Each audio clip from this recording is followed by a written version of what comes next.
Wagwan, comment ça va la communauté Internet? C'est Yes Indeed pour l'art du trading. On se retrouve cette semaine pour faire le biais de la semaine 26. C'est pas n'importe quelle semaine parce que cette semaine, elle va clôturer le mois de juin 2025, mais elle va aussi clôturer le deuxième trimestre de l'année 2025. Tu l'auras compris, quand on va rentrer en juillet, on va rentrer dans le troisième trimestre de l'année 2025 et ça va être un trimestre assez décisif. En plus, avec tout ce qui s'est passé ce week-end-là, je t'en parle pas, on va en parler dans la suite de la vidéo. Il s'est passé des choses incroyables de manière géopolitique qui vont pouvoir impacter fortement les marchés financiers et pas forcément dans le bon sens. Et comme tu le sais, il y a deux choses qui régissent le prix. Il y a notre axe horizontal, l'axe du temps qui régit le price action suivant la graduation, donc l'axe vertical. Donc notre axe, on va reconnaître les prix. Est-ce qu'on est premium? Est-ce qu'on est discount? Où est-ce qu'on va y aller? Quand est-ce qu'on va y aller? C'est de ça dont on va parler tout de suite. Et on va parler du calendrier économique avant de faire un point géopolitique et on ira finir sur les structures de marché, comme d'habitude. Allez, c'est parti, let's go! Nous voilà de retour sur le calendrier économique de Forex Factory. Ici, on ne va pas forcément épiloguer vraiment sur le calendrier économique parce que c'est un calendrier économique assez chargé. Oui, on a du medium impact, du high impact. On est bien sur la dernière semaine du mois de juin. Mais ici, on a énormément de choses dans le calendrier économique qui vont impacter toute la semaine. Donc, on n'a pas forcément de main event cette semaine parce que toute la semaine, elle est vraiment très chargée en annonce économique, mais elle a été aussi très chargée, tu verras dans la suite, le second point de cette vidéo, de manière géopolitique. On va vulgariser un petit peu ce qui s'est passé ce week-end pour comprendre un petit peu le mindset des investisseurs, des grands acteurs de marché et ce qui s'est passé, pourquoi, comment ça va impacter. Donc, parlons du calendrier économique, on va vite parler de ça. Le main event, normalement, si on n'était pas dans des situations instantanées, qu'est-ce que ça serait? Ça serait le Core PCE Price Index, qui est l'indicateur préféré de la Fed pour mesurer l'inflation. Mais là, cette semaine, on n'a pas que ça. On a énormément d'annonces économiques sur l'industrie américaine, notamment le PIB. On a du produit manufacturier, on a des services, on a aussi des annonces économiques sur l'immobilier. Un des plus importants, ça sera le mardi. On a le chairman de la Fed qui va parler, aka Jérôme Powell. Il n'a pas pris beaucoup de positions. Là, peut-être qu'il va commencer à prendre des positions, sachant que la semaine dernière, il avait pas changé les taux d'intérêt. Ils sont restés à 4,5%, ce qui est quand même assez étonnant qu'il ne change pas. Mais de l'autre côté, c'est pas si étonnant quand on y pense parce qu'il prépare peut-être la tempête qui est arrivée ce week-end. On en parlera dans la suite de la vidéo.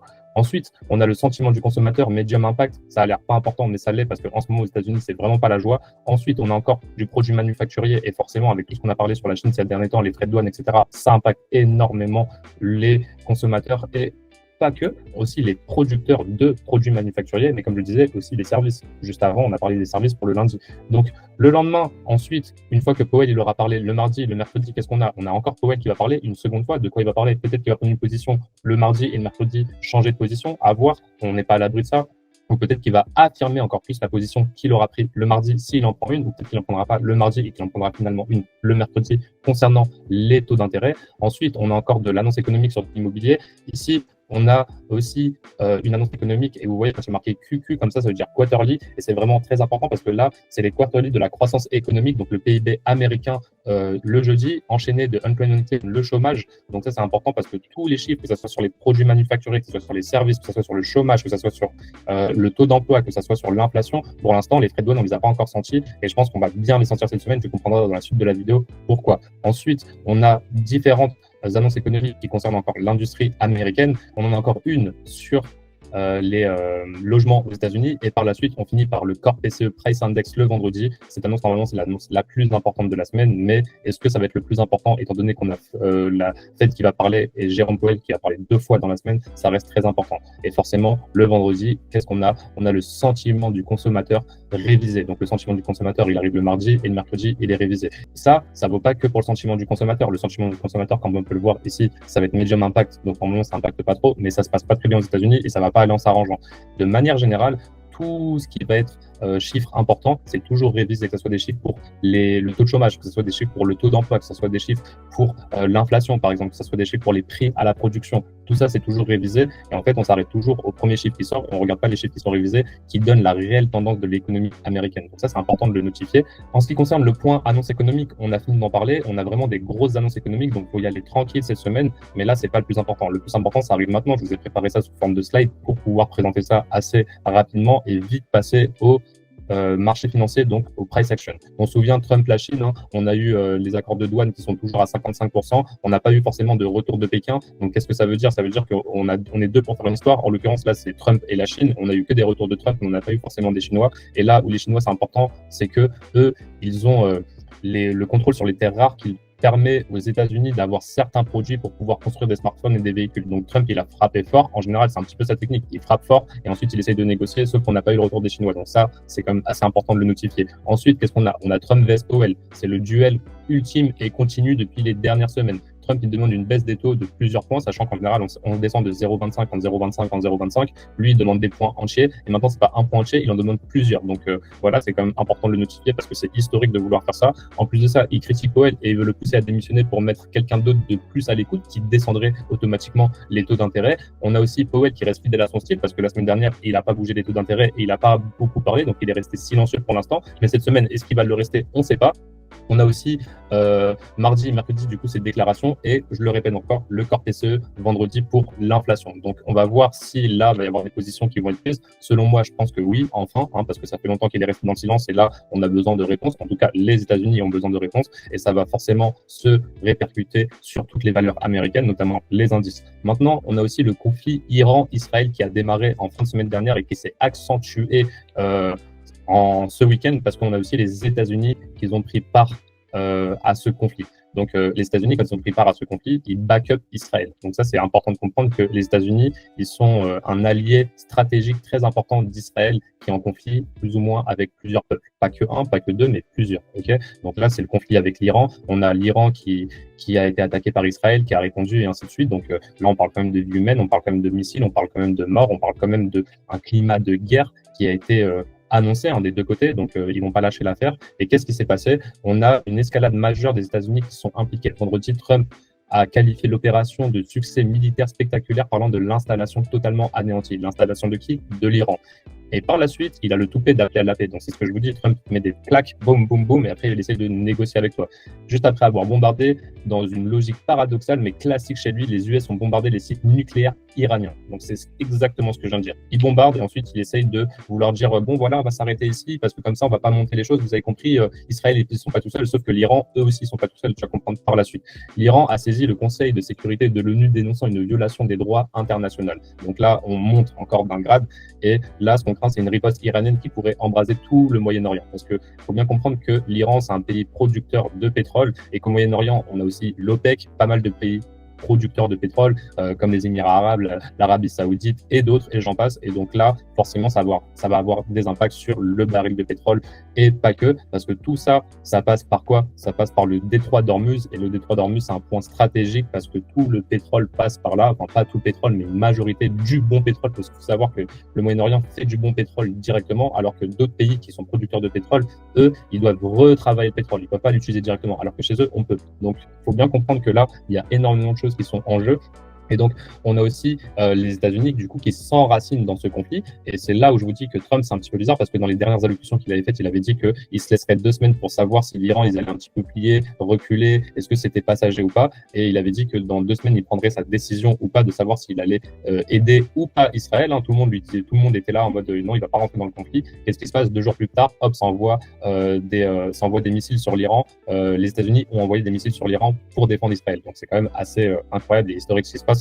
On est un peu dans le champ lexical d'une guerre mondiale parce que forcément les États-Unis c'est une des premières puissances mondiales qui va défendre Israël et l'Iran, eux ils sont pas tout seuls, ils ont saisi l'ONU, mais il y a qui derrière l'Iran? Il y a aussi d'autres pays arabes et derrière ces pays arabes et derrière l'Iran il y a qui? Il y a les BRICS et les BRICS c'est qui? Derrière c'est aussi la Russie. Ok, donc faut bien comprendre ça. Et nous en Europe, donc quand je dis nous en Europe je dis plutôt pour la France, on a un petit peu des petits des États-Unis, même si on ne veut pas le reconnaître, on est petits, on est dépendant d'eux. Donc, il faut bien comprendre ça aussi, que les États-Unis, s'ils s'impliquent, nous aussi, on va être impliqués de loin ou de près. Forcément, là, c'est plus un conflit entre 2 États, c'est un conflit entre plusieurs États où il y a des collaborations entre les États. Donc, il faut bien comprendre ça. Donc là, on monte d'un grand, et c'est pour ça que tout à l'heure, quand je parlais des annonces économiques, elles sont importantes, mais ça, c'est beaucoup plus important parce que ça va impacter énormément les marchés financiers. Qu'est-ce que ça veut dire? Impact économique mondial, énergie, inflation et incertitude. Ok, on a le prix du pétrole qui flambe. Pourquoi? Parce que le détroit d'Ormuz, c'est une partie essentielle du trafic de pétrole mondial et ça pourrait être perturbé, voire fermé. Ok, donc si on ferme ça, qu'est-ce que ça veut dire? Ça veut dire que le prix du pétrole augmente, inflation qui s'intensifie. Il faut bien comprendre que tout le monde a besoin de pétrole pour faire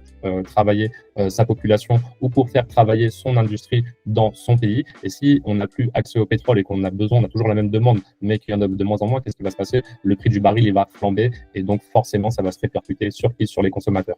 Et les consommateurs, que ce soit des industries ou même des particuliers. Donc, il faut bien comprendre que là, c'est pas très bon pour tout le monde, notamment les États-Unis qui sont quand même aussi un petit peu instigateurs de ça en prenant parti pour Israël.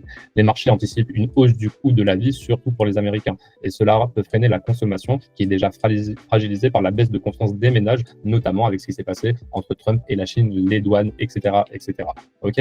Donc, en résumé, on a un conflit Palestine-Israël qui avait déjà démarré un petit peu avant. On a un conflit Iran-Israël qui menace de déstabiliser le Moyen-Orient. On pourrait aussi avoir des BRICS qui peuvent soutenir l'Iran. On a un conflit militaire et des guerres commerciales. Donc les guerres commerciales, c'est un petit peu les guerres froides. Là, on est dans une guerre frontale militaire complètement avec des missiles, etc., des vies en jeu, des armées en jeu, etc. Et à côté, on a les guerres commerciales. Donc c'est important de le notifier. Et donc tout ça, ça nous donne aussi des doutes sur les taux, sur l'inflation qui est incertaine, qui a un cocktail parfait de chaos pour avoir des bear markets. Cette semaine, la Fed est au centre de l'attention, oui, parce que Powell va parler 2 fois, mais il n'y a pas que ça. On a aussi les bombes qui sont tombées ce week-end envoyées par les États-Unis. Et donc, est-ce que Powell, ça va être si important que ça? Ou est-ce que Trump, quand il va prendre la parole, parce que je suis sûr qu'il va prendre la parole sans même qu'il le soit convié, par lui-même, et qu'est-ce qui va se passer? Forcément, ça va faire bouger les marchés. Je le rappelle, on n'est que en mi-2025. Donc, qu'est-ce qui va se passer dans la deuxième partie de l'année, sachant que là, on va rentrer dans le deuxième trimestre, ça va être quand même assez incroyable. À l'heure où je tourne cette vidéo, le marché il est déjà ouvert, c'est pas grave. Ça ne nous empêche pas de faire le biais et de comprendre un petit peu les zones qui vont nous intéresser. Ici, on a le SP500 à gauche en monthly. Donc, cette bougie-là, c'est bien la bougie du mois de mai. Cette bougie-là, c'est bien la bougie du mois de juin 2025. Pareil, on a le Nasdaq ici à droite. On a mai, on a juin ici. Donc, cette bougie, notre premier travail, c'est d'essayer de comprendre dans les 7 prochains jours qui vont clôturer le mois et le trimestre, comment elle va venir clôturer. Est-ce qu'on s'attend à une bougie noire? Est-ce qu'on s'attend à une bougie verte avec une mèche? Tout ça, c'est ce dont on a parlé la semaine dernière. On a ici évoqué qu'ici, on avait un IFVG, donc c'est un ensemble déséquilibre qui a été inversé, qui a la fonction haussière maintenant. Mais dans ce déséquilibre, on essaye aussi de créer quoi? On essaie de créer ce déséquilibre haussier. Pour l'instant, on ne peut pas le tracer parce qu'il nous reste 7 jours et 20 heures avant la clôture du mois. Donc, on n'est pas à l'abri que le mois, il descende complètement avec ce qui se passe et qu'on ait un déséquilibre de plus en plus petit, voire pas de déséquilibre. Donc ici, qu'est-ce qu'on a à l'intérieur de cette IFVG monthly sur le SP500? On a énormément de points d'intérêt qu'on va aller voir par la suite en weekly et en daily. On n'oublie pas aussi ici, petit détail que je rappelle, on a un petit volume imbalance près du previous month flow. Donc, entre la bougie du mois d'avril 2025 où il y a mon curseur et ici, la bougie du mois de mai 2025, on a un volume imbalance avec le previous month flow. Avant d'arriver à ce point-là, si on y arrive, justement, si on arrive dans les prochaines semaines, on a cette IFVG monthly à travailler. Et pareil, on a aussi ici un déséquilibre qui est en train de se créer. On ne peut pas encore l'interpréter, mais on peut comprendre qu'il sera potentiellement ici si on ne descend pas extrêmement rapidement cette semaine dû de tout ce que je viens de citer précédemment. Ok, donc ça, c'est très, très important. On est sur un biais weekly, donc le plus important, c'est de comprendre qu'est-ce qui se passe en weekly. On a bien notre ingrédient de modèle d'achat, prise de liquidité ici. On casse par la suite à la hausse. Quand on a cassé à la hausse ici, on a bien un market structure shift qui nous ouvre un déséquilibre couplé d'un volume imbalance. Et maintenant, on aimerait un retracement dedans pour revenir dans le discount, valider et rebalancer cette zone. Et si cette zone est respectée, on pourrait par la suite revenir chercher tous les highs qu'on aura créés en descendant et pourquoi pas viser les ATH sur du très long terme. Donc, est-ce que ça va se passer en juillet? Est-ce que ça va se passer en août? Ou est-ce qu'on va juste pas respecter cette zone? Le non-respect de cette zone, qu'est-ce que ça serait? Ça serait qu'on descende très violemment, qu'on clôture en dessous ici et qu'on s'en sert comme une inversion fair value gap pour descendre. Où est-ce qu'on pourrait descendre? Previous month flow, ce BC ici qui est resté intact, qui est resté ouvert, qui n'a pas été rebalancé. Donc, tout ça, c'est important de le notifier. Maintenant qu'on a compris ce qu'on a de manière lointaine, on va comprendre ce qu'on a très, très proche du prix. Très, très proche du prix. La semaine dernière, qu'est-ce qu'on a fait? On a fait notre previous week low qu'on est déjà venu prendre, parce qu'à l'heure où je fais cette vidéo, le marché, il est déjà ouvert depuis un petit moment. Ok, on est dans la session asiatique actuellement. Et ici, qu'est-ce qu'on a au-dessus? On a le previous week high. Je pense que ici, ça va rester protégé. Pourquoi? Parce qu'on a une bougie, 2 bougies, 3 bougies. On a bel et bien un swing high. Là, on va continuer à descendre. Où est-ce qu'on est? On est aussi dans ce déséquilibre. Le déséquilibre que je suis en train de vous montrer, c'est bien celui-ci. Je vais venir le mettre en x3. On est bien dans ce déséquilibre. Et quand on regarde ce déséquilibre, on a fait des mèches, on a rééquilibré à 100%. Et en rééquilibrant à 100%, on a fait que des mèches. On a du rejet, le déséquilibre est bel et bien respecté. Où est-ce qu'on se dirige? On se dirige vers la partie inférieure de ce déséquilibre. Et pourquoi pas accélérer par la suite vers ces niveaux-là, revenir dans cette IWF en weekly et pourquoi pas revisiter ici ce FVG weekly qui est presque en confluence avec notre ancienne IFVG monthly. Donc l'IFVG monthly dont je vous parle, on va venir aussi le mettre en avant pour pouvoir structurer un petit peu mon propos de manière visuelle. Ici, c'est exactement ce qu'on a. IFVG monthly, c'est là où on pourrait se rediriger. on n'oublie pas que la fractalité, c'est hyper important. Ici, notre travail, c'est d'imaginer à quoi va ressembler notre bougie weekly. Est-ce qu'on a déjà fait la manipulation? C'est tout à fait possible. Où est-ce qu'elle ouvre notre bougie weekly? Normalement, elle ouvre à la clôture de la précédente. Ici, c'est pas le cas. Elle a ouvert ici. Accumulation, on a manipulé, on a déjà fait la mèche. Et là, pourquoi pas faire une distribution baissière? Pourquoi on pourrait distribuer de manière baissière? Parce que ici, on a de l'intérêt dans le discount à venir chercher avec des niveaux clés, qu'on vient juste de citer. Mais quand on va regarder en daily, on va comprendre ça tout de suite. En daily, notre dealing range actuel depuis les dernières semaines, depuis le mois de juin, qu'est-ce que c'est? Notre dealing range, c'est ce bas où il y a la sell side et ce haut. Quand on regarde ce haut, c'est le haut du range actuel qui est revenu où? Dans ce daily CB. Ce daily CB, c'est pas n'importe lequel. Pourquoi c'est pas n'importe lequel? Parce que quand on prend un petit peu de recul ici, ce daily CB, c'est le dernier déséquilibre baissier et il a bien retenu le prix. Quand on est venu dedans, c'était le CPI, la deuxième semaine du mois de juin, on est revenu dedans. Quand on regarde ici, on a tous les corps qui clôturent à l'extérieur. On a bel et bien fait un swing high. On a même plutôt là un intermédiaire high qui n'a pas été touché. Et si on continue à faire des swing high, celui-ci pourrait devenir un long term high pour être protégé et continuer à baisser. Okay, donc ça, c'est très, très important. En plus de ça, ici, qu'est-ce qui s'est passé? On est venu casser ce bas, là, à l'ouverture, et en plus, on est venu casser ce bas. Donc, on a réellement un break-up structure. Maintenant, ce qu'il nous faudrait, ça serait de clôturer cette bougie, cette première bougie, cette bougie de lundi, actuellement, le 23 juin 2025, donc la première bougie de cette semaine. On aimerait qu'elle clôture sous ce déséquilibre. Ce déséquilibre, il a la fonction de BC. Il est censé envoyer le prix à la hausse. Okay, mais ici, il va pas être respecté selon moi. Il va pas envoyer le prix à la hausse. Il va plutôt envoyer le prix à la baisse. Si on clôture en dessous comme ça, on pourrait repricer dessus. En plus, on aurait le previous week low qui serait repricé une deuxième fois, du coup, et descendre. On ferait exactement la même chose sur ce BC. On clôture en dessous et on irait chercher cette sell side. Donc là, actuellement, le bas du dealing range, il est bien là. Mais notre réel range d'observation, c'est bien ce haut à ce bas. Donc, c'est bien important de comprendre que là, on est sur l'équilibre. On est resté longtemps dans le premium. On n'a pas réussi à faire des prix haussiers. On n'a pas réussi à inverser ce déséquilibre pour aller chercher les APH. On a eu des mauvaises nouvelles ce week-end. Donc, on a toutes les raisons du monde de vouloir descendre sur les indices américains. Ici, on a ça. Maintenant, quand on compare ça au SP500, on va voir que le SP500, lui, il est encore plus faible. Donc, si on a un qui va nous montrer la voie, c'est celui-ci. Pourquoi je vous dis ça? Parce que ici, ce daily CB n'a pas été repricé comme on peut le voir. On est déjà en train de se retourner. Par contre, quand on passe en weekly, les deux déséquilibres, que ce soit ce déséquilibre weekly ici et ce déséquilibre weekly ici, ils ont été repricés. Donc, je vais revenir les mettre en avant en x3 tous les deux des deux côtés pour qu'on puisse bien l'identifier. On voit bien que ce CB, il fait son travail et ici, le même CB qui correspond exactement au même endroit, d'où le time and price. C'est très important de regarder quand est-ce que se sont fait vos structures de marché et est-ce qu'on est venu les repricer en même temps parce que ça vous permet aussi quelque part de comprendre la force de vos actifs. On voit bien que ces deux déséquilibres font leur travail. On a du rejet dedans. Ok? Donc maintenant qu'on a bien vu ça, repassons en daily. Et en daily, quand on revient ici, qu'est-ce qu'on peut voir? Ce daily déséquilibre n'a pas été repricé. Celui-ci, oui, a été repricé sur le SP500, sur le Nasdaq. Donc, on a un SP500 beaucoup plus faible. Il va le tirer à la baisse. Où est-ce qu'on va venir? On a exactement les mêmes zones d'intérêt. On aimerait une clôture sous ce déséquilibre. Pourquoi pas, après avoir une clôture sous ce déséquilibre, pourquoi pas retester le déséquilibre s'il en a besoin? Il n'est pas obligé de le retester. Il peut juste même retester le previous week low, retester cette mèche, par exemple. OK? Et par la suite, descendre, clôturer sous ce déséquilibre d'ici qui deviendrait IFVG, venir chercher la sell side.